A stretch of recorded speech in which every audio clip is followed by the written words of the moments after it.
Hello, and welcome to the second episode of Welcome to Fairmont. Didn't you know this was the second episode?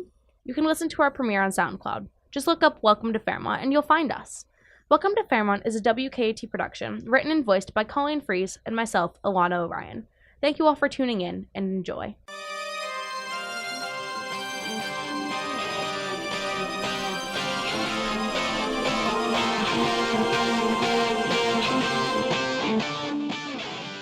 The school year has started, and we all like to think we've settled in. Welcome to Fairmont. Salve to our returning students, and a huge welcome to our incoming freshmen. Today's episode is for them, the people who are new to Fairmont and maybe haven't figured out all its secrets. For instance, everyone should know that you never think about being late to class, or the hallways will most certainly make that fear come true. Right. So today we're going to go over some of the quirks of our school, from North Unit and the pool to what the upperclassmen will tell you is upstairs. So, Psyche, what do you think we should start with? That is a question, Harmony.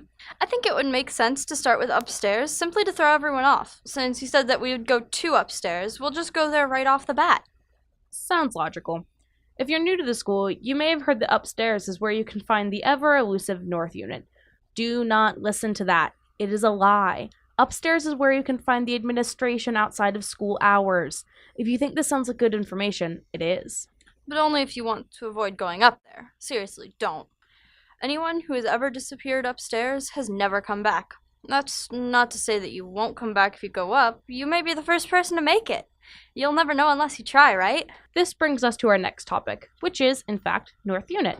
Contrary to popular belief, it is located downstairs, and there's a perfectly reasonable way to get to it. That way lies in going into the non-existent courtyard and staring at the sky until you blink and find yourself in the unit lobby. No one is quite sure how to get out, though. That usually just sort of happens. Also in North Unit is the pool, which is more accurately described as a large, still lake that has no stream flowing in or out. I've heard there's a lake monster that lives down there. Have you? Yeah, I think that may actually be where the problem with the water fountains came from. Hey, we should have one of our freshmen check into that. Hey Lydia, would you go to that water fountain and see if the claim I made is accurate? Yeah. Cool. Is there anything else to address in North Unit?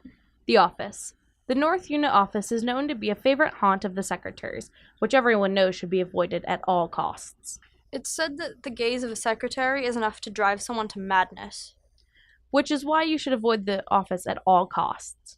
Not to mention that any information you may be lucky enough to receive from the secretaries would be immediately confiscated by the administration. So there you have it. Don't fall for any more lies about the existence or location of North Unit. For those of you in North, I am so sorry you have to deal with all of this confusion, and that you will probably never see your emergency medical forms again. Not that you need those, right? I think we should talk about the practice room next. Yes, Practice Room 4, better known as the Tomb. It's probably best if we don't tell you too much about the stories that go with it. Legend has it, or possibly just gossip, that nearly 45 ghosts haunt those 4 small walls, and they aren't talkative like me. No, there's the sort who'd seek to add to their numbers. Just last year, the number of souls associated with the tomb was closer to 30. Psyche, why? Now you're just scaring everybody. I know. We should move on. Downstairs from the tomb, or rather underneath the stairs, is where our resident witch lives. The witch, named Misty, took up residence in the stairs many years ago, and rumors of her existence have only recently been confirmed. She's been known to brew up potions in a portable cauldron, which she then puts in the food at lunch on various days to make the food taste better or worse than normal. Oh, it seems she would also like to come in for an interview. Maybe we can get her on the show next week. Hello. I heard you were talking about me, and I would just like to clear up some of these rumors that people seem to be taking as fact. Ma'am, we need to have you logged on with our director before we can have a guest on air. There are certain channels we have to go through. Channel schmannels. I'm doing what I want when I want. If not, you better bet that the lunches for the rest of the year are all going to taste like flavorless mush. Even the ketchup. Now hush your mouth and listen up. Miss, really, we must insist. Hush now. What I was going to say, everybody seems to think I'm some sort of wicked witch of the West sort, but I'm more honestly of Glinda, the good kind of girl.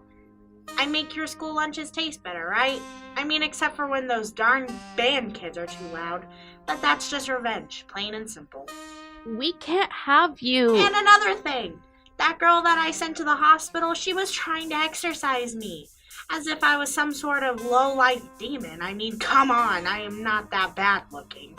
I happen to think I am the quite beautiful young lady. I'm only 714 years young.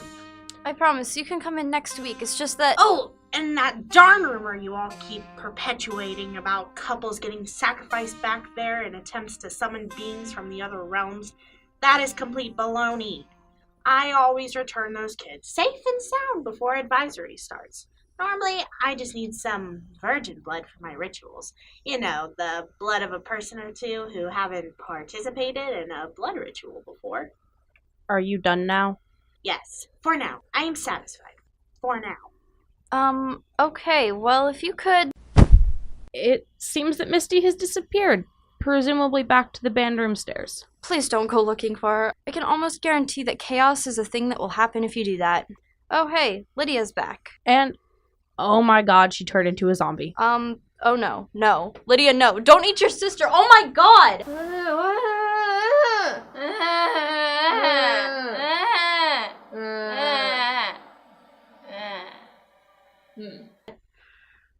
To the family and friends of Lydia and her sister, we send our deepest apologies.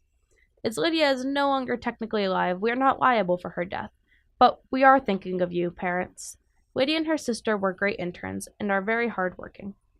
On the other hand, as Lydia is undead now, that means she can continue to be our intern for as long as she would like. Well, with that, I think it's time that we wrap it up for the day. Do good, and don't forget to be awesome. Happy nightmares!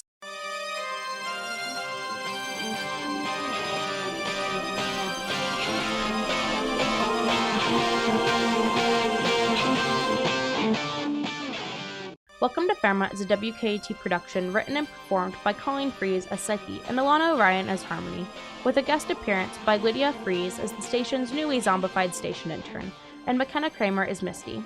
It is inspired by the podcast Welcome to Night Vale by Jeffrey Craner and Joseph Fink. Want your voice to be heard on the radio? Don't want to join radio even though it's quite fun and you totally should?